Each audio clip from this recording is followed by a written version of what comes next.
Dear devotees, today, before we start, I wish to bring to all of your knowledge. It was brought to my notice sometimes in the later part of the evening today that one of our devotees, Nita Roy and her husband is in Bangalore and is in deep coma, and the doctors couldn't find out otherwise what could be the reason. They possibly think it is because of the medicines for blood pressure, etc., were not taken or were missed out, is what I hear. I shall, with all of your prayers, be interacting with her a little later after this in the evening and see what we can do. Let us all join today in prayers to the Mother of the Universe for Nita and her husband's well-being and the children. Om Asato Ma Satgamaya Tamaso Ma Jyotirgamaya Mrityurma Amritam Gamaya. Om Shanti Shanti Shanti. O Mother of the Universe, bless us all. Bless our dear Nita Roy and her husband and the family. Give them the strength, the power of the healing of yours, along with the prayers of all us devotees. Direct it toward them. Show them what is real, what is not real. Take away the ignorance, the darkness of the suffering, and bring them to the joy, Ananda, which is existing at the same time of the sorrow and the joy, by being aware. And may they have the strength to face the reality. May Nita faces the world with her potential strength of the mother and the wife, and all of us are there to help them out in whichever way we can. With that prayer, we start off today's session, little related to this. Have you realized that the great masters of the universe, great saints, the sages, they are somehow not put off by the sickness of their own body or the face? They call it shama, drishti. They look at the people with the even-minded sight. Now, how is that possible? Some people are so obnoxious, so bad. Some people are very good, very kind, and very beloved. Some people are very pious. Some people are very nasty. And yet, a saint reacts to all of them together. In fact, the definition of a saint is, a saint cannot be saintly until and unless the saint looks at everyone with the same vision, same drishti, because saint does not look at the performance of their body or of their mind. They look through them and they look at the truth. After all, what special effort do we have to do? Yogi says, get onto meditation. It is the mind which is creating the trouble. So go beyond the mind, still the mind. Go into samadhi. Practice through Abhyasa Yoga, and you have to go into through the special. Yes, they are tough, and yet they're possible and feasible. And this is the process which we have learned through the Kriya Yoga and through the practices and the readings of Paramahansa Yogananda, Swami Vivekananda, Holy Mother Sharada, and Babaji, and Paramahansa Ramakrishna, Ramana Maharshi. How to go beyond that. During this, you will find automatically the problems come up, because in the God's reality, God's world, there is suffering, there is COVID-19, there is sickness, there is body. And how do we face that and yet maintain that Ananda, what the saints are doing. How come they have that shama drishti? If you look carefully, yogi is saying go into meditation. But the Advaitavadi, like you and I, we say, all right, whether through meditation or through drinking or through drugs, meditation you get into samadhi, it's a beautiful time, you go beyond the mind, and if you continue to get into samadhi and samadhi and samadhi, and yet you will go over. And a lesser extent are the people of lesser world, they get into drink in the stupor, but when they wake up from the drinks or for the effects of the drug, they have to face the same world, same reality, same sickness, same disease, same financial issues, same relationship problem. Same thing is with what the Advaita Vedanta is saying is chitta vritti nirodha, the cessation of the modification of the mind. Not difficult, it's like, as Swami Vivekananda tells, it's like a lake, lots of waves. Waves are vritti, like in our mind, vritti, lots of thought, thousands of thoughts. And when there are thoughts, the water is turbulent and it becomes muddy because of this thought and that thought. And the monkey is going from that tree to that tree to that tree and is restless. What, through the samadhi, through the meditation process, is teaching how to climb the same tree up and up and up and go to calmer and higher region. Yes, but what happens when you come out of the samadhi? So, Advaita Vedantists say that will not work, because eventually when you get onto that, you will have to sometimes come out of the samadhi. So what would work? The Shankaracharya is telling that the world is being thrown at us through the five senses. We capture the world, put it through the brain to our mind. And mind is the samsara. And we create a little world around us.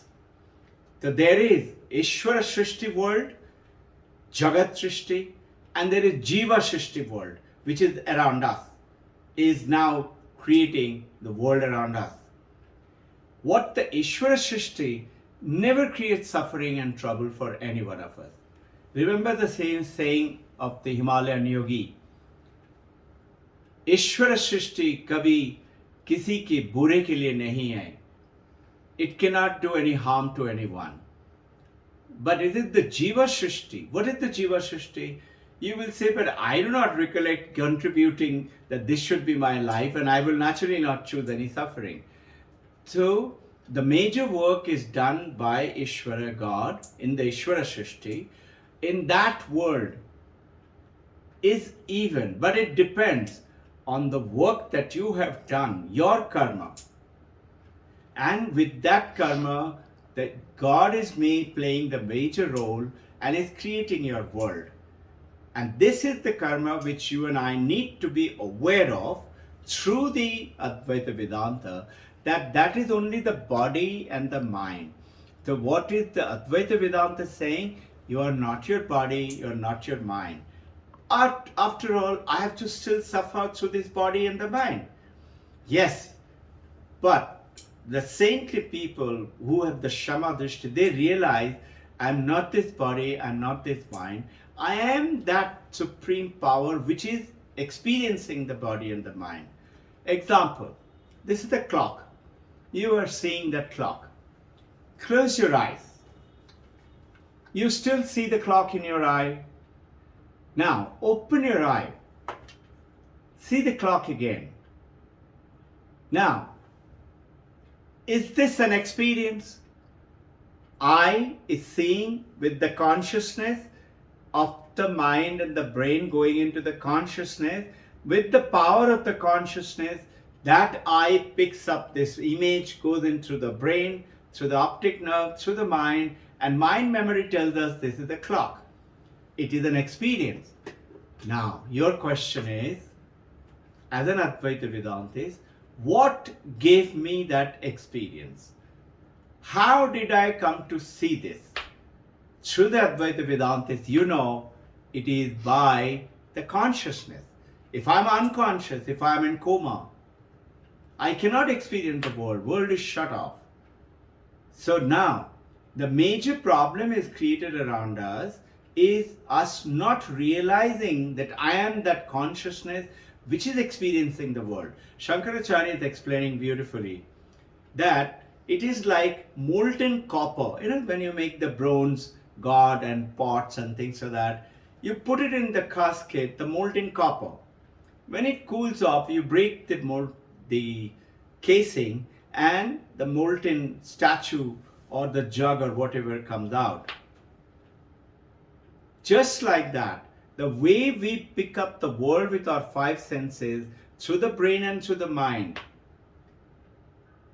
through the Patanjali is saying that when you understand through the samadhi, you go beyond the mind, you're calm and peaceful.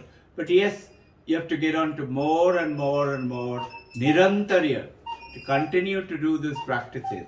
Then only you will go beyond that. So the process through the Advaita, you realize that I am, you know it now. I'm not this body and the mind, but I have to live through the body and the mind. And I have to face the challenge. And the world that I create around me through Jiva srishti, Ishwara srishti, Jiva srishti, by doing good work, by doing sadhana, I reduce the effect of my evil and increase the good work. When I do that, then the effects of the drug or the drinks is not going to be like, because I know it now. After all, think, what special work do you have to do I have to do to say this is wood? We know this is wood, this is made out of wood. I don't have to do any special work, I have to know it. Similarly, you and I have to know, let's say when you see the ocean and the waves. So, Dvaita Vishishta Vedanta says that ocean in its part is the wave. Waves are part of the ocean. But Vishishta Advaita Vedanta says that Ramanujam says, listen, that ocean is the ultimate. The waves are not real because every part of the wave has got a little ocean inside of it. But Advaita Vedanta says, neither the ocean nor the wave is real. Reality is the water. So there is no argument about all this, just knowing it is water. Now what happens? You are watching your life, knowing it, that what am I facing right now is because of my own karma. And I need to continue to do Abhyasa Yoga, sadhana, to get to the calmer state of the mind, where I am using meditative power, my mind is becoming calm, the waves in the lake is becoming calm, I can see tada drishti swarupa avasthana.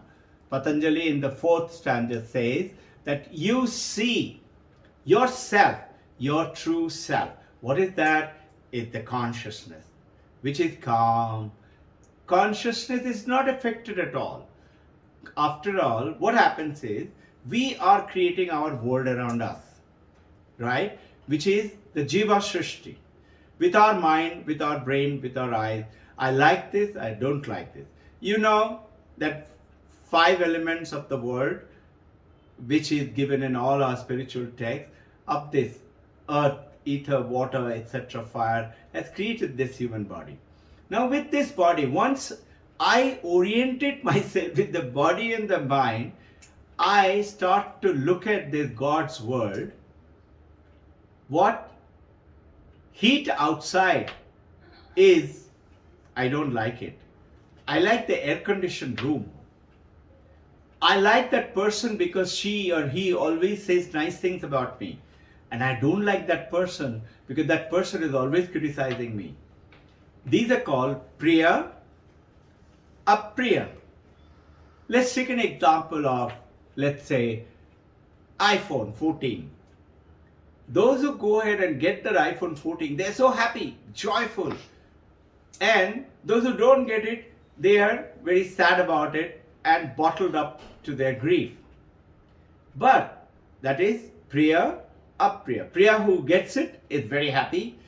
Apriya, those who don't get it, is sad and morose. But there is also Upeksha. Let's say a monk. To a monk, an iPhone 14 doesn't make any difference. Or to an Adivasi villager who has never seen an iPhone. Doesn't make a difference.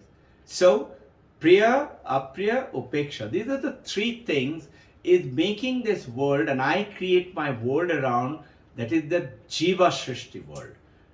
So there is a beautiful statement which I have shared with you earlier. G.K. Chesterton.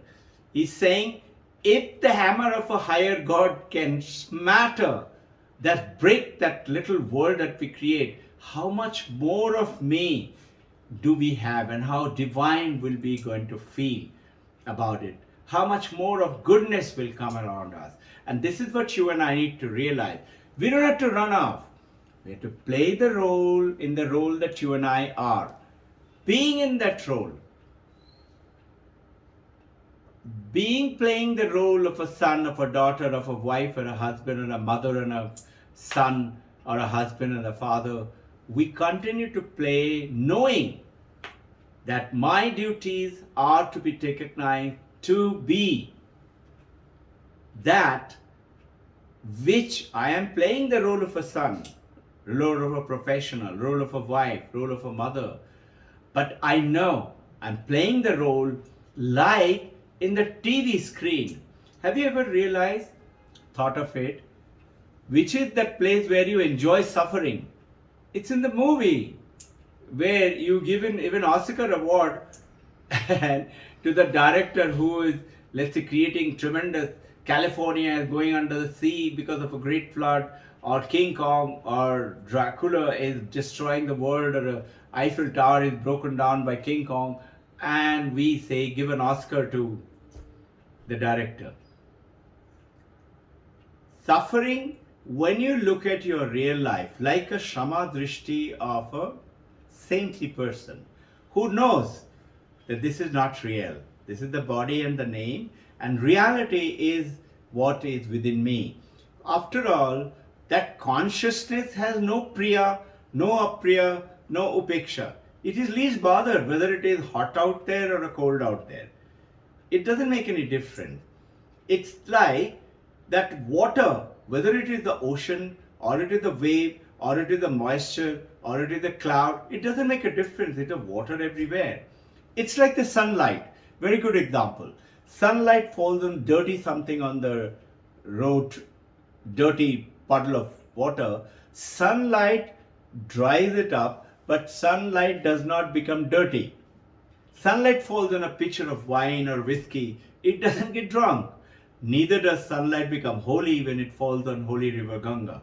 Sunlight remains detached. You and I need to get connected and have that shama drishti by knowing, by practicing.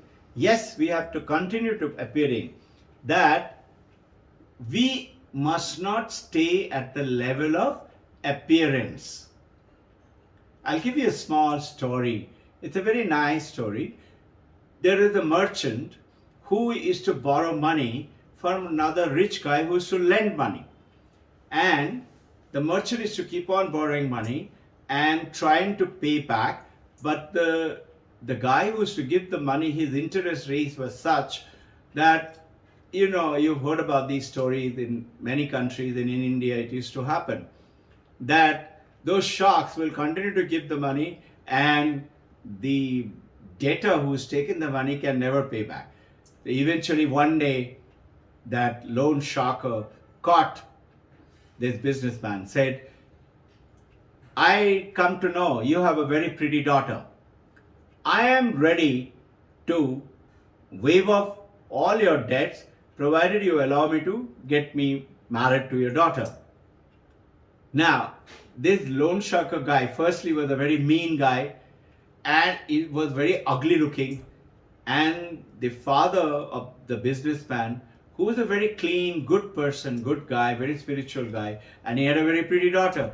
He didn't want his daughter to get married to this guy, so he was in trouble. And now the businessman could see that question, the loan sharker could see the question in the businessman's mind. He said, okay, I'll give you one more option.